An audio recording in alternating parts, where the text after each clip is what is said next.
Olá, bem-vindos ao canal Diário de Literatura. Hoje eu vou fazer alguns comentários sobre a obra O Homem, de Aloysio Azevedo. O título do livro é O Homem, mas a protagonista é uma mulher, é Madalena, com o nome familiar de Magda. E a história começa com Magda. Até então eu achava que era o Fernando, e que confusão é essa? Magda é uma jovem de 15 anos que tem por namorado Fernando, um rapaz que vive em sua casa, que o pai ajuda na criação. E Fernando já é estudante de medicina, se preparando para finalizar os estudos. E a proposta de ambos, tanto de Fernando como de Magda, é casamento. Mas subitamente, por algum motivo, o Fernando desaparece dessa relação e ela fica extremamente consternada. No momento que Fernando vai pedir Magda em casamento, ele descobre que o casamento é impossível. O pai de Magda lhe diz que Fernando e Magda são irmãos.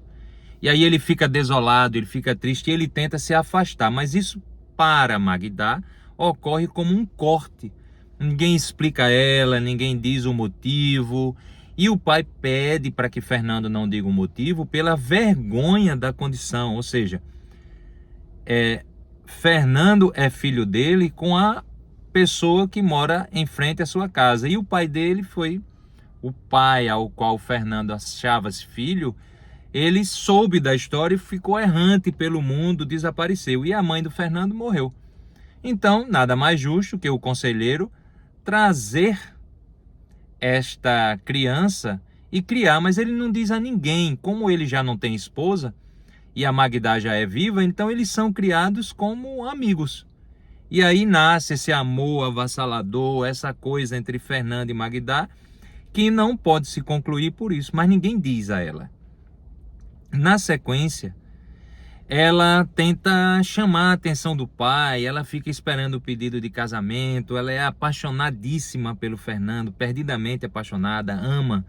Mas aí não acontece, ela faz birra, ela quer casar com outra pessoa só para magoar o Fernando, mas aí o pai resolve então chamar a filha e contar a verdade da impossibilidade do casamento.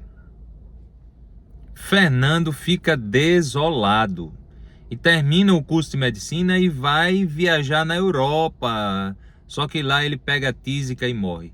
E isso para Magda, além de não poder casar e ainda com a morte do Fernando, aí a vida dela começa então a ficar um caos. E o pai fica tentando trazer pretendentes, fazer festas para elas, encontros e tudo mais, e ela não consegue se decidir com quem ela deve casar. Por mais que o pai ofereça português, brasileiro, mas ela não se engraça por ninguém.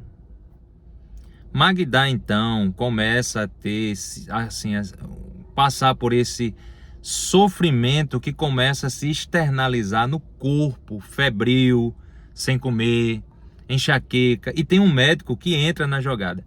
E esse médico percebe que a doença não tem causa orgânica. Então ele aconselha o pai a casar a filha, a permitir amor, a permitir que ela se entregue a alguém, mas ele não sabe da história entre Fernando e Magda.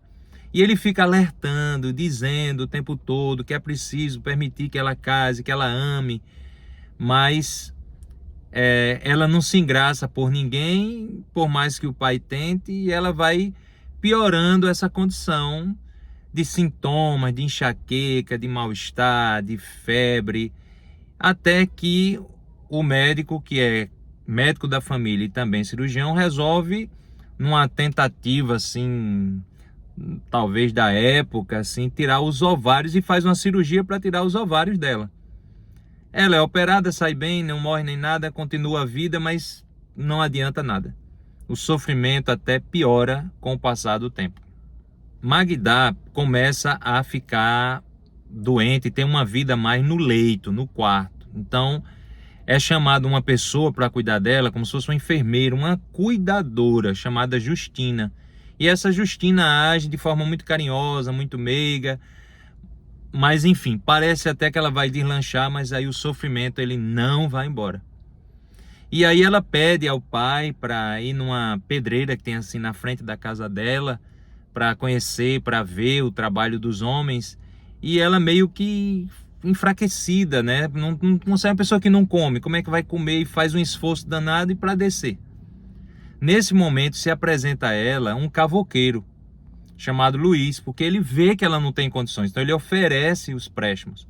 E ela desce nos braços desse Luiz, encostando o rosto nele, no corpo. Mas quando ela desce, ela tem algo parecido com uma crise convulsiva, uma coisa que tem que ser levada para casa, enfim. Uma coisa altamente esquisita. E a partir dali, então, desses encontros, ela começa a ter sonhos eróticos com o Luiz. O interessante é que o Luiz, ele vai se casar com a parenta da Justina. E a Justina sabe informações do Luiz, sabe, ele conhece, sabe onde mora, mostra a casa dela. E ela começa a se interessar pela vida do Luiz, mas sempre com muita reprimenda a si mesma. Ela jamais casaria com o Luiz. Então o que é que acontece? Ela passa a sonhar com o Luiz. Sonhos altamente eróticos. E nesses momentos do sonho, ela namora, noiva, casa, engravida e tem filhos. E aqueles sonhos, então, ela diz que é melhor a realidade do sonho do que a realidade acordada, do que a realidade externa. E ela passa, então, a ter esses sonhos mesmo pelo dia, assim, ela começa a ver, enfim, se transforma num delírio. E ela passa então ela entra no delírio e dali não sai. E acontece que ela precisa ser encaminhada para tratamentos mais intensivos e é internada numa casa para o cuidado de pessoas que têm doenças iguais a que ela apresenta. Com Freud nasceu a psicanálise e com ela a análise da histeria. E esse termo histeria ele já não se usa mais assim no DSM-5 e no CID-10. DSM-5 é um manual estatístico diagnóstico de doenças mentais, de transtornos mentais. E o CID-10 é o Código Internacional de Doenças. É possível que a gente possa utilizar outros diagnósticos nos casos que antigamente eram conhecidos como histeria. Entre eles, na minha prática médica, o mais comum são os transtornos somatoformes, entre eles o transtorno conversivo. Eu peguei muitos pacientes com alterações neurológicas,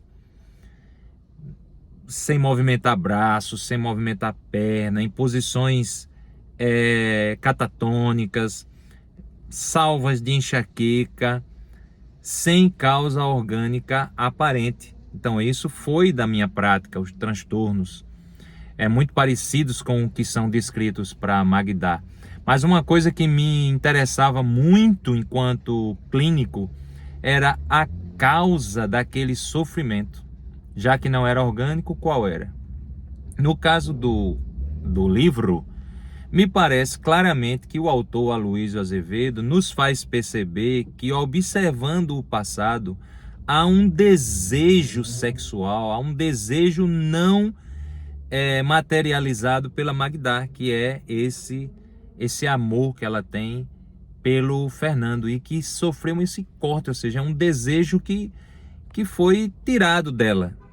E há uma dificuldade muito grande da Magda com a condução da sua sexualidade. Essa obra deveria ser mais abordada por psicólogos e por psiquiatras, enfim, estudantes de psicologia, porque é maravilhosa para o estudo da histeria, da psicanálise, dá uma introdução ao estudante de psicologia às psicopatologias e até ao próprio médico, para entender que a causa do sofrimento nem sempre é orgânica. E o Aloysio Azevedo faz isso muito bem, muito bem. Ele vai descrevendo calmamente, passo a passo, até que a personagem entre no delírio e dele não saia mais. Então é uma obra altamente recomendável para esse público. Espero que você tenha gostado. É isso aí. Um abraço, até a próxima leitura.